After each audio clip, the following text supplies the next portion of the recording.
Hello friends, today in this video I will show you how to fix error code 0x8004dedc in OneDrive on Windows 11. So firstly click on start. Now here click on settings, apps, then click on installed apps. Here find out OneDrive.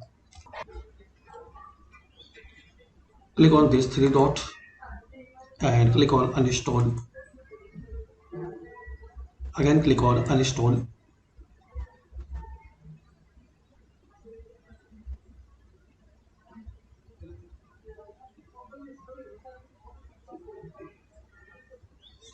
Now close it and restart. And after restart guys, open any web browser and visit this URL I will give in description and download this latest version.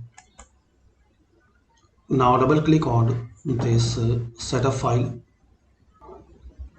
So this is the basic and quick way guys to resolve OneDrive error code 0x8004dedc on Windows 11. So thanks for watching and please comment this method work for you or not.